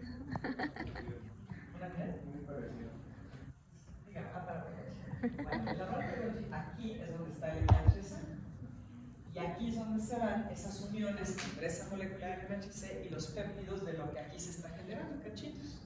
Y entonces el MHC clase 1 se va para acá y expone la mano que agarra la credencial. ¿Quién ve eso? ¿Quién llega a checar la credencial? ¿Cuál es el requisito? ¿Qué? Y pongamos todo el nombre. No, esos son los de ayuda. CD8. Son los citotóxicos. Los de ayuda, no vean eso. Los de ayuda le dicen a los linfocitos B, oye, ponte a hacer esto, ponte a hacer algo. Pero son los mediadores, estos son asesinos también. Entonces ven aquí. Y entonces activarían citotoxicidad, granos como destruidores. Como dura mucho y va a generar muchas proteínas, pues entonces habría tiempo de que el famoso de académico. Eso nos lleva a pensar, pues seguro tiene una forma de lidiar con el MHC, ¿no? Y si la tiene. Aquí está un poco la descripción de lo que ocurre, ¿no? En el proteosoma asociado al aparato de Golgi, donde se está nuestra unión, y ahí está representado el MHC clase 1, pero está ahí informado. Bueno, pues tiene esta proteína E319K que queda anclada en el retículo endoplásmico, se une al MHC clase 1 y no deja que se vaya al aparato de Golgi, que se den todos los cambios que se tienen que dar para presentarlo. Lo está anclando un poco como ¿a dónde vas? No es que te vayas. Entonces, esa es la estrategia que tiene para lidiar con la presentación de esos antígenos intracelulares. Entonces, eso era porque pues, se estaban produciendo muchísimos millones, ¿no? Entonces, ese tipo de replicaciones. Es largo y entonces implica que hay mucha posibilidad temporal, ¿no? De que pues, alguien chisme. Pero si yo tengo una proteína que justo lo que hace es agarrar el MHC clase 1 y no dejo que salga a la superficie, pues ya no hay mano que chisme. ¿Se acuerdan que los linfocitos T tienen que ver la credencial del vector? Tienen que verla. Y si no hay mano que presente la credencial, pues se quedan como, no sé qué nacionalidades. No sé.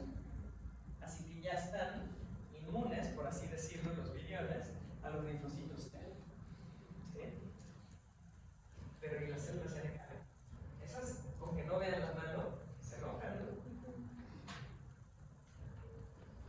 Entonces, aquí tenemos células, vamos a empezar infectadas con células tumorales. Y tienen estas células distintos receptores, que son receptores que justo sirven para hacer clic con proteínas de las células NK, que se llaman FAS y CREA, por ejemplo. Esta unión, cuando están infectados con células tumorales, es lo que activa los receptores de muerte de las células asesinas naturales.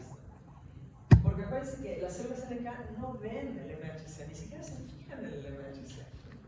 Entonces, adenovirus tiene otra proteína, la RID, que se une a FAS y lo quita. Si esto no está, pues entonces esa célula NK no puede activar sus receptores de muerte. ¿Sí?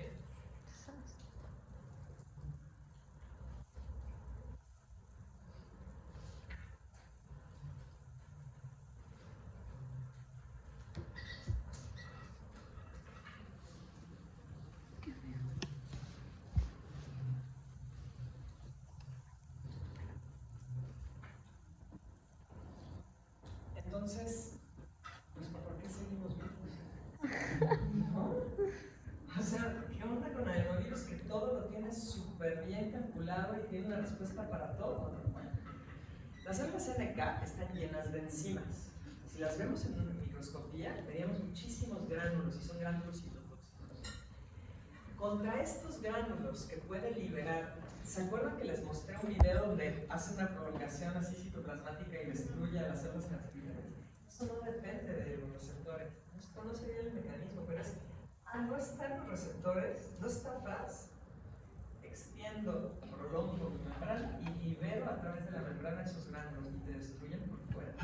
Contra eso no tiene defensa. Si tuviera defensa contra esto, pues ya no habría hospederos, eso los hubiera echado todo.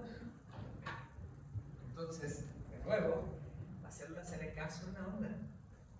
Porque como esto no depende de receptores, ¿cómo le hacen para poder contrarrestar su acción? No puede.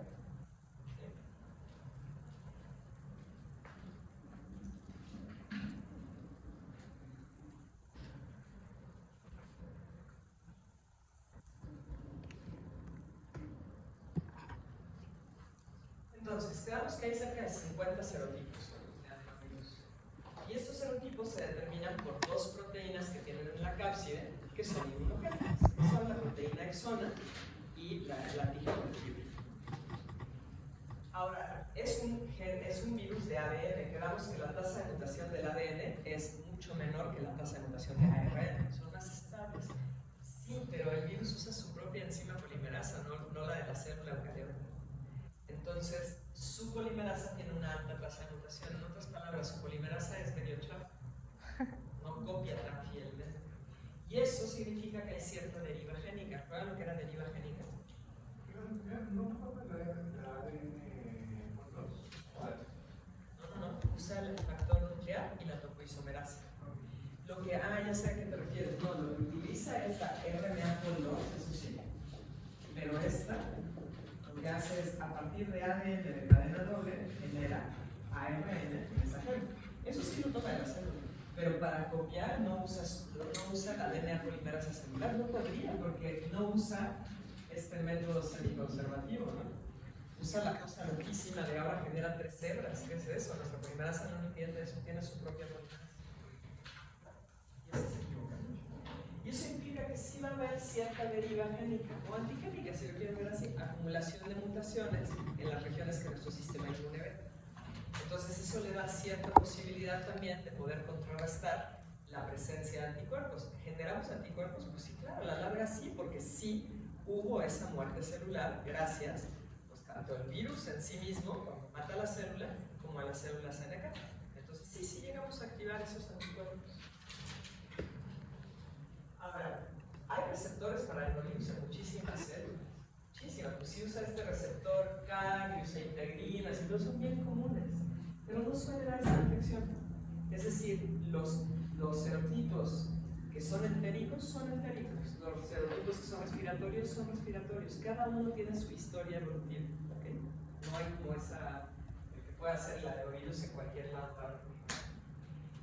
Adenovirus, estos dos serotipos, son la segunda causa de diarrea infantil por agentes virales.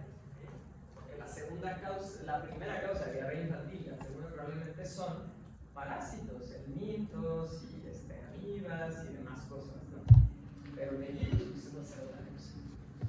La ruta que sigue es la ruta fecal oral, igual que con rotavirus. Tiene que llegar al sistema digestivo y específicamente entérico.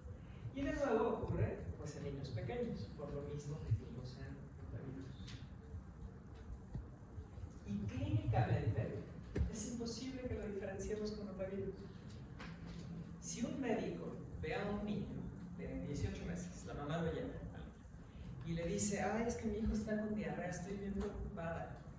Y el médico dice, sí, es rotavirus, me debe usted 1,100 pesos, le está cayendo la cara.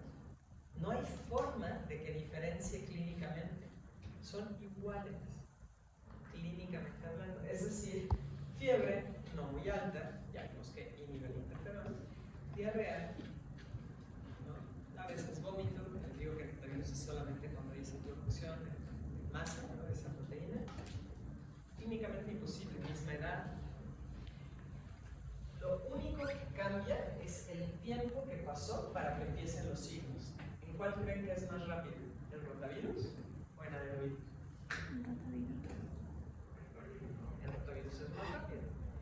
Porque tarda más en poder generar todos los viriones y entonces que haya muerte celular y todo lo que acaba explicando estos signos. Entonces, un buen médico preguntaría, oye, ¿hay más casos en la guardería donde va su hijo? Sí, fíjese que hay muchos. Ok. ¿Tiene idea de cuánto tiempo ha estado pasando entre que un niño lo desarrolla y luego otro? Esa pregunta, que se oye como muy light, es clave para poder diferenciar. Ahora, ¿importa que el diagnóstico sea rotavirus o adenovirus? ¿Cómo ven? ¿Dices que sí? ¿Por qué? Yo pensaría que no, porque generalmente los tratamientos son asintomáticos, ¿no? Desde una perspectiva así práctica, no importa absolutamente nada. Si causa diarrea, necesitas hidratarlo.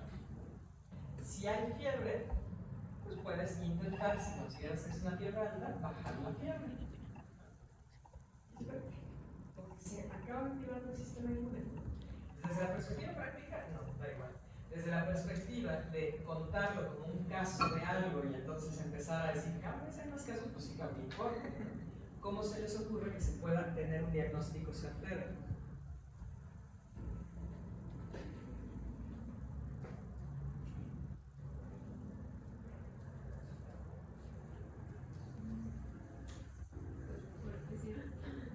Por PCR, si lo haces realmente bien, ¿no? PCR con primers que sean específicos, con pocos ciclos, todo, sí se puede servir. ¿Alguna otra idea que se les ocurra? Imagínense que llega un médico con ustedes y dice, oye, la verdad es que me estoy sintiendo muy ignorante, como que no tengo buenas bases. Como médico no les va a decir eso, pero bueno. Te pago 20,000 pesos si me dices cómo puedo yo tener la certeza de que se trata de rotavirus o adenovirus. Pero no quiero PCRs porque no confío en ellos. Está bien.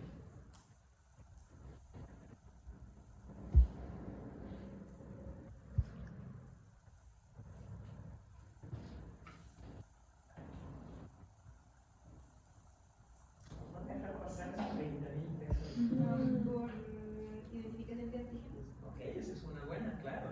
Las proteínas de rotavirus y las proteínas de adenovirus son muy distintas. Entonces tendrías que ver, y sí, la respuesta es sí, si existen kits de detección de esos antígenos, así como la prueba del embarazo, para rotavirus. Sí, sí existen de manera comercial, esa es una, ¿no? No quieren gastar en eso, hay una forma muy sencilla, como es esa. Tienes las muestras, esos son esas, esas están aquí, ¿no? Muestras de esas. De aquí haces extracción, extraes ARN y extraes ADN, podrías hacer eso. Y luego corres, sin haber hecho ninguna secuenciación ni TCR ni nada, solo tu material lo corres en un gel de agarrosa. ¿Han corrido ustedes algo en gel de agarrosa en algún momento? ¿Alguien no ha hecho un gel de agarrosa en algún momento de su vida? Todos han hecho. Bien.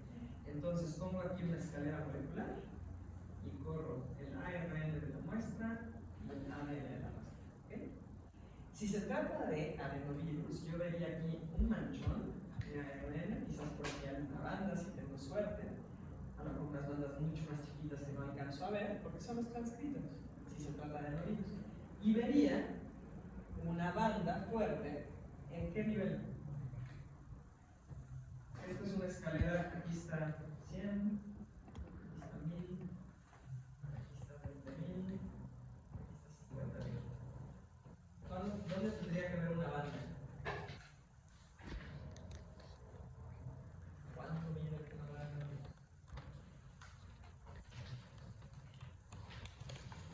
Lo anotaron en sus cuadernos de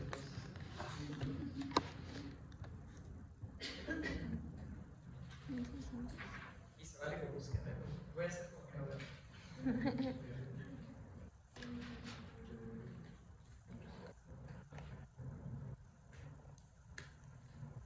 30,000. Entonces debería de haber una banda por aquí, que es el genoma de adenovirus. Pero si es el virus, o sea, el rotavirus, no debería haber ninguna banda de ADN, ¿no? Yo extraigo ADN, pero no hay ADN. Entonces, en el ADN del rotavirus no debería de haber nada. Pero si se trata de rotavirus, cuando yo corro el ARN que extraje, ¿qué debería de haber? ¿Cómo es el genoma de rotavirus? Segmentado. Yo tendría que ver 11 segmentos. Sin haber hecho PCR, sin secuenciar ni nada. ¿Cuánto les cuesta un gel de agarrosa? No sé, quizás como 80 pesos. Un poco más, pues porque tienen que comprar el activo, nadie les va a vender así, ¿no? Pero después ir al almacén y decir cosas de ancho. Bueno, no sé si hay almacén. ¿Sí queda claro? O sea, sí hay formas de diferenciar, pero bueno, en general los médicos no lo hacen. Entonces, en el caso de adenovirus, tarda más tiempo en iniciar y dura más tiempo. ¿Bueno? Fuera de eso, es exactamente el mismo. Y a diferencia de rotavirus, no se va, la razón por la que dura más es porque no se va rápidamente.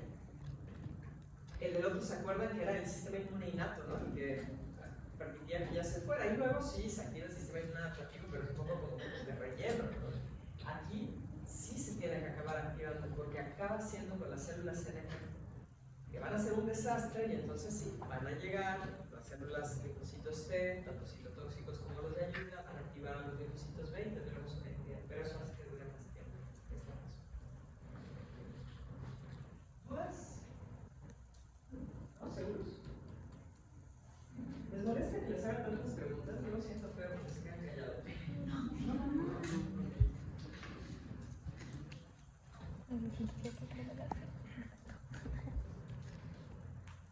Vamos con el tercero, que lo vamos a recordar como amor y paz. Hepatitis.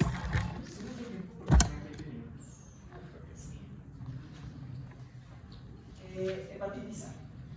Este es el que va a tener una desviación hacia el hígado. Entonces, misma ruta de transmisión pero va a tomar una desviación así.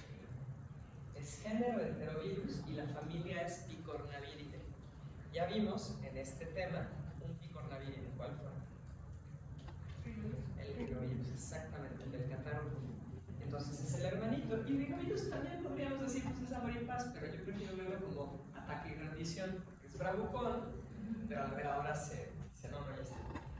Este de verdad es leve. Es de ARN cadena sencilla positiva, es decir, grupo 4 de bátimo, replica en citoplasma, no tiene nada que hacer en el núcleo. Igual que su hermanito, hace la estrategia de replicación por iris. ¿Se acuerdan de eso? Que eran estas estructuras como secundarias y terciarias. Y igual que el rinovirus, tiene una cápside sencilla de una sola proteína. Entonces es distinto al rotavirus en eso, que tiene 3. Y parecido, nada más en que es sencillo adenovirus, pero el adenovirus tiene más proteínas, ¿no? Esta es una sola, súper sencilla.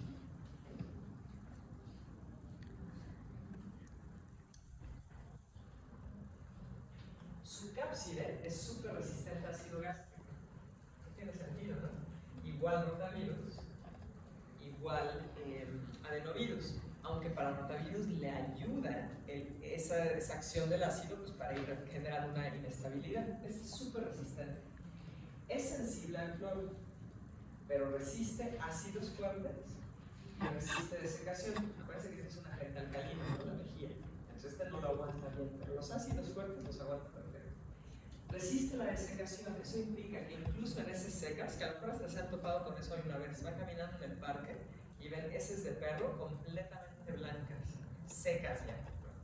Si hubiera ahí hepatitis, no sé por qué perro habría hepatitis A, pero esas de secas, pues eso, si llega a hacerse un polvo, digamos, se destruye y con el viento se levanta, ese viento tumba y cae sobre su plato de tacos, pues eso puede ser una vía de transmisión, es muy resistente. Y algo interesante, sobreviven moluscos. Es decir, que la gente que come, por ejemplo, ostiones, ¿no? O almejas, en una zona donde haya, no sé, que los hoteles están pasando las aguas negras hacia el mar, eso es muy común en Mazatlán, por ejemplo, ¿no? En algunas partes de Acapulco, etc. Y ustedes comen eso, pues es una vía también de que puedan tener acceso a esos virus. Entonces necesitamos comprender cómo es la anatomía del hígado. Aquí tenemos el hígado y ven en azul y en rojo la circulación. Súper irrigado. El hígado necesita forzosamente muchísima irrigación porque es un órgano metabólicamente muy activo. Todo el tiempo está trabajando. Y es un órgano bien noble. ¿Por qué digo eso? Pues porque hay gente que bebe de miércoles a domingo casi sin parar y pues su hígado está perfecto. Pues a lo mejor no está perfecto, pero el hígado es tan noble que aunque no esté perfecto no te das cuenta. Puedes llegar a tener 90% de tu hígado comprometido y sigue funcionando. Y además regenera muy rápidamente, súper rápido. ¿Eso es bueno o malo que regenere tan rápido? Pues yo tengo como a nivel de calidad de vida las mismas también, ¿no? Porque si no sientes que te está afectando. Tu vida es feliz. Sí, pero pues sigues probablemente con una producción adicional. El asunto, sí, claro, ¿cierto? Sí, está. El asunto es justo ese, es la tendencia que se pierde, ¿no? Tú te sientes bien porque el hígado está haciendo todo lo que puede por volver a estar bien. Entonces tú lo dañas con alcohol o con cualquier otra cosa y vuelve a regenerar el tejido. ¿Y qué necesita hacer para que regenere el tejido? Echar a andar el proceso celular. Mitosis. ¿Cuál es el problema de que haya más mitosis? Cáncer, ¿no? La regeneración, si no la regulas bien, se va hacia cáncer. Entonces es un órgano que fácilmente puede generar cáncer cuando hay una inflamación constante. No es el caso de hepatitis, en donde se hubiera puesto amor y paz, ¿no? Y esto de acá es la vesícula, forma parte de esta estructura de virus. De hepatitis solo hay un serotipo conocido, solo uno. Por lo tanto, una vez que nos da, vamos a tener inmunidad de por vida. Es semejante a cualquier virus. ¿Cuál otro dije? Hay una sola cepa. Ahí hay 7. Y como una es el A, pero hay 7. Sarampión es un virus de ARN, debería haber una cepa, sí, pero no se puede superar el hongo porque cuando cambia en esa región que ve el sistema inmune y entonces lo que tenemos es un cambio en el virus que lo vuelve no funcional. De mi modo, no pudo darse ese virus. Pasa eso muy parecido a lo que ocurre en sangre. Si hay un solo serotipo y la inmunidad es duradera, ¿por qué persiste? Pues persiste en poblaciones caracterizadas por baja higiene y que constantemente siga llegando nueva gente susceptible, es decir, los nacimientos. Entonces hay los nacimientos que serían prácticamente de todos lados, ¿no? De una u otra forma, pero hay baja higiene, hay contacto con esas heces, bueno, eso permite que persista. Va a replicar en las células intestinales, pero vean lo leve que es. Bien poquitos billones, nada que ver con adenovirus y 100.000 billones por célula infectada, o sea, en serio, ¿no? No, súper leve. Pero va a irse del intestino hacia el hígado. ¿Cómo logra eso? Pues porque el intestino también está súper irrigado. Si no, no nos serviría de nada estar absorbiendo nutrientes. Ah, genial, lo absorbiste y ¿a dónde lo mandas? Está súper irrigado, hay mucha circulación. Entonces el virus dice, vaya, se va por sangre.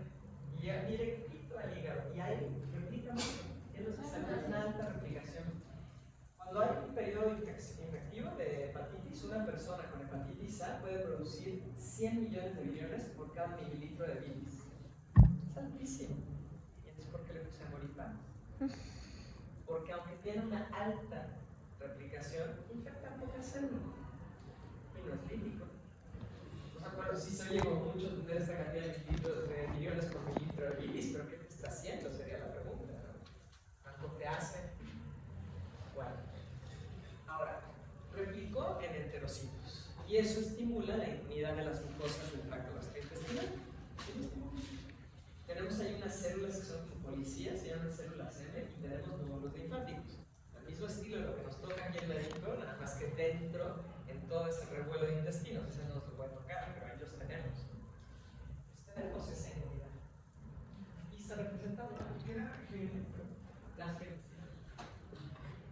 Entonces aquí tenemos representado una vellosidad intestinal, aquí están las células M, que son como policías, y todos estos son folículos llenos de células inmunes que llegan a la comisaría. Este es un nódulo linfático, igual que aquí.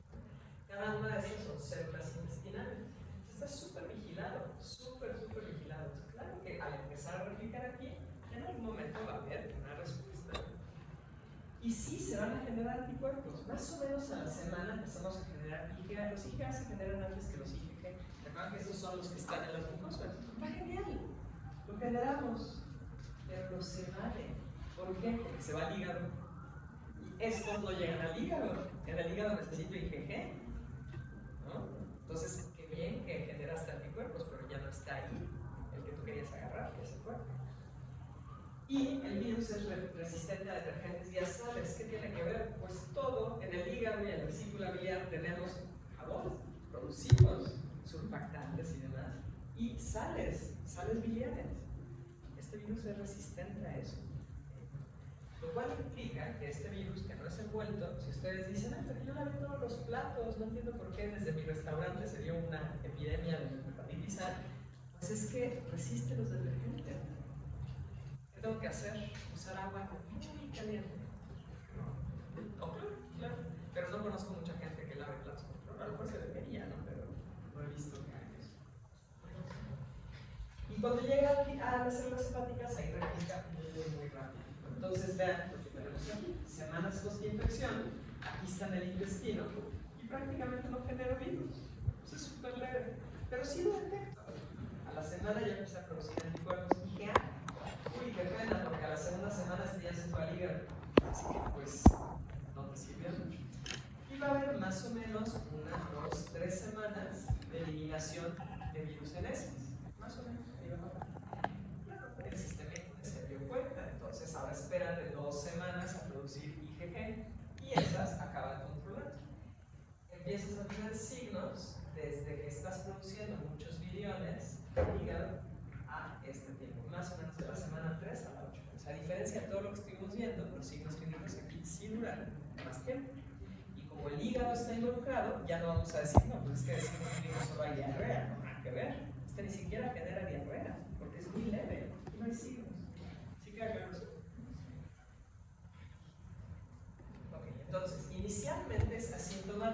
me estoy contradiciendo. No estoy diciendo que la enfermedad sea asintomática, estoy diciendo la infección. Inicialmente, pues no te genera nada. En la primera y segunda semana se va al hígado, pero no es citolítico, es amor y paz. No es como rinovirus, que era, le dan todo bravucón y te mato la célula y que tiene. No, este es leve, no lo mata. Entonces no estás generando inflamación. La verdad es que no. Entonces, ¿por qué se activan las células NK? Porque tú estás replicando, estás generando algunas proteínas y algunas de esas proteínas se agarran al INHC. Y entonces las NK dicen, uy, esto no está bien. Y acuérdense que estas son asesinas naturales. Así que ellas destruyen a los hepatocitos. Si yo fuera abogada del virus de hepatitis A, diría, mi cliente no te hizo absolutamente nada. Si te hubieras esperado, a la larga hubiera habido producción de anticuerpos porque está generando antígenos. ¿Para qué andas mandando a los asesinos naturales? Ellos destruyeron a tu hígado. ¿Sí? Aquí está un lóbulo hepático. No es de un caso de hepatitis A porque no se muere de hepatitis A, pero lo que quiero es que vean que esto blanco es tejido fibrótico. Eso es una fibrosis hepática. Todo lo demás está funcional y esto está fibrótico. ¿Por qué? Porque al haber destrucción de hepatocitos, obligas a que haya más producción de esas células y mucha fibra, mucha fibrosis, pues, ¿no? Que se va, tejido conectivo que se va poniendo mientras para que mantengas la forma del órgano. Pero les dije que no está en muchos lugares, por lo tanto el porcentaje es bajo de lo que se destruye y por lo tanto no se compromete la función del hígado de manera importante. Pero sí se alcanza a ver la persona ictérica. Sí hay ictericia. Entonces, signo clínico sería, ay, qué loco, mis ojos están amarillos.